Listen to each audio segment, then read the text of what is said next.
নমস্কার বন্ধুরা, আমার রান্নাঘরে তোমাদের সবাইকে স্বাগত জানাই। আমি আজকে পাবদা মাছের শস্য বাটা করব। তো সেটার জন্য আমি এখানে পাবদা মাছ নিয়ে নিয়েছি। পাবদা মাছ আছে, তার সঙ্গে আছে এখানে সর্ষা গুলে রেখেছি আমি। এখানে সর্ষা আমি গুলে রেখেছি, সর্ষা আছে। আর তার সঙ্গে আছে এখানে এই মেথি ফোড়ন, আর তার সঙ্গে থাকবে হলুদ, তেল আর লবণ। তো এই দিয়ে আমি আজকে পাবদা মাছটা করব। তো সেই জন্য সেই পাবদা মাছটাকে আমি একটু হলুদ লবণ দিয়ে একটু ভালো করে মাখিয়ে নেব।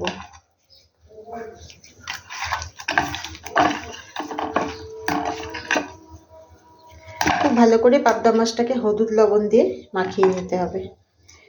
সম্পূর্ণ মাছে আমি হলুদ লবণটা আগে থেকে দিয়ে রেখেছিলাম। এই হলুদ লবণ দিয়ে পাবদা মাছটাকে মাখিয়ে দেব। শেষে দেব ধনেপাতা। তো আমি এই ভিডিওটা করছি, তোমরা সম্পূর্ণ ভিডিওটা দেখো আর আমার সাথে থাকো। আমার ভিডিওটা ভালো লাগলে লাইক, শেয়ার আর সাবস্ক্রাইব করে দিও। তো আমার এই পাবদা মাছ মাখা হলুদ লবণ দিয়ে মাখা হয়ে গেছে। এখন আমি এখানে কড়াই গরম করে দিয়েছি। কড়াই আমার গরম হয়ে গেছে। তো আমি এখানে দিয়ে দেব সর্ষের তেল।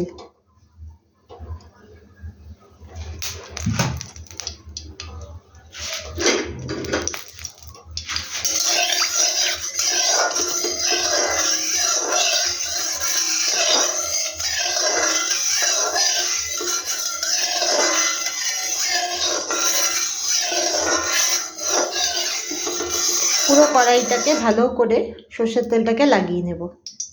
তো তেল আমার গরম হয়ে গেছে।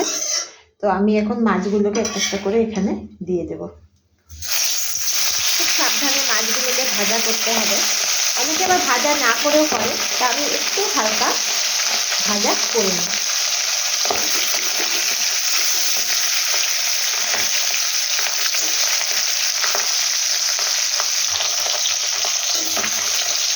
আগের মাছটা আমি উঠিয়ে নিয়েছি, তারপরে দুটো মাছ ছিল ওটা আমি দিয়েছি।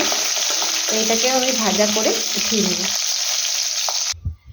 এই যে আমি মাছগুলোকে ভাজা করে উঠিয়ে নিয়েছি। তো এখন আমি এখানে দিয়ে দেব যে মেথি ফোড়ন। মেথিটা প্রথমে একটু বেশি করেই দেব। আর তার সঙ্গে দিয়ে দেব দুটো কাঁচা লঙ্কা, চিড়ে রেখেছিলাম দুটো কাঁচা লঙ্কা।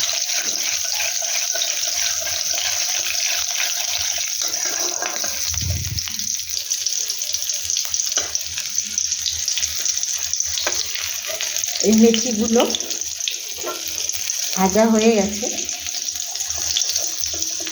এখন এই মেথিগুলোকে আমি ফেলে দেবো।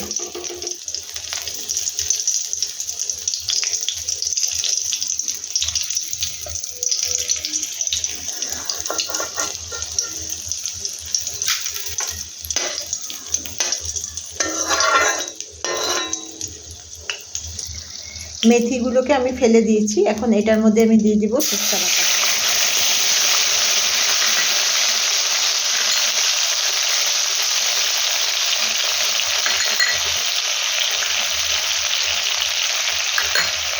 শুকনো বাটা দিয়ে এটাকে ভালো করে নামাবো। গ্যাসটাকে একটু বাড়িয়ে দেবো, একদম কমানো ছিল।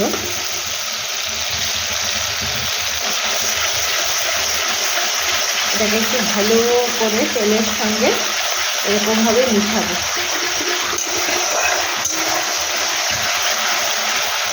এখন এর মধ্যে দিয়ে দেব পরিমাণ মতো লবণ। লবণটা আগে দেওয়া আছে, সেই বুঝে লবণটা দেবেন। তো এখন দিয়ে দেবো এটার মধ্যে হলুদ। এটা পুরো কাঁচা লঙ্কার উপরেই করবো, লঙ্কার গুঁড়া থেকে কিছু দেবো না। কাঁচা লঙ্কার উপরে খেতেই বেশি ভালো লাগে। তো এটা একটু ভালো করে সব কিছু মিলে একটু ভালো করে কষিয়ে নেব। এটা আমার ভালো করে কষানো হয়ে গেছে। তো এখন এটার মধ্যে আমি দিয়ে দেব গরম জল।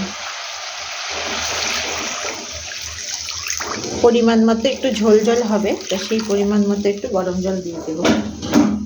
গরম জল দিয়ে এটাকে একটু ফুটতে দেব। আর এই ঝোলটা মোটামুটি ফুটে গেছে। এখন আমি একটা একটা করে এই মাছগুলোকে দিয়ে দেব। মাছগুলোকে দিয়ে বেশিক্ষণ সিদ্ধ করব না মাছগুলো, কারণ মাছগুলো অলরেডি ভাজা আছে। এমনিতেই পাবদা মাছ খুব নরম মাছ হয়, খুব সহজেই ভেঙে যায়, সেই জন্য খুব সাবধানে মাছগুলোকে দিতে হবে। দিয়ে এই 3 থেকে 4 মিনিট ফোটার পরেই এটাকে বন্ধ করে দিতে হবে, নাহলে মাছগুলো পুরো ভেঙে যাবে।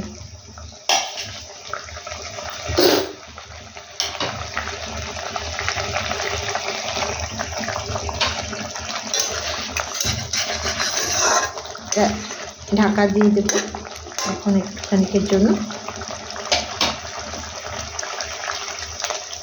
হালকা আঁচটাকে একটু হালকা কম বাড়িয়ে রাখবো আর কি, একদম কমিয়ে দেবো না, একটু বাড়িয়ে রাখবো। এখন এটাকে ঢাকা দিয়ে এই 3 মিনিট মতো এটাকে ফুটাবো, তারপরে আমি এসে গ্যাসটা বন্ধ করবো। ধনেপাতা দিয়ে আমি গ্যাস বন্ধ করবো। এই ঝোলটা আমার হয়ে গেছে। এখন এখানে আমি কয়েকটা কাঁচা লঙ্কা চিড়ে রেখেছিলাম, তো এই কাঁচা লঙ্কাগুলো আমি উপর দিয়ে দিচ্ছি। তার সঙ্গে এখানে উপর দিয়ে দেবো ধনেপাতা।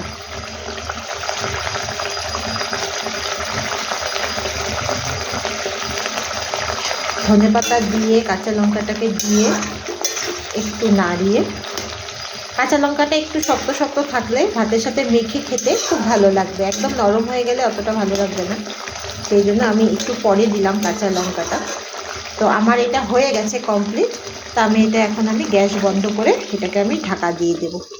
আমার ভিডিও ভালো লেগে থাকলে লাইক, শেয়ার, সাবস্ক্রাইব করে দেবে, আর কমেন্টে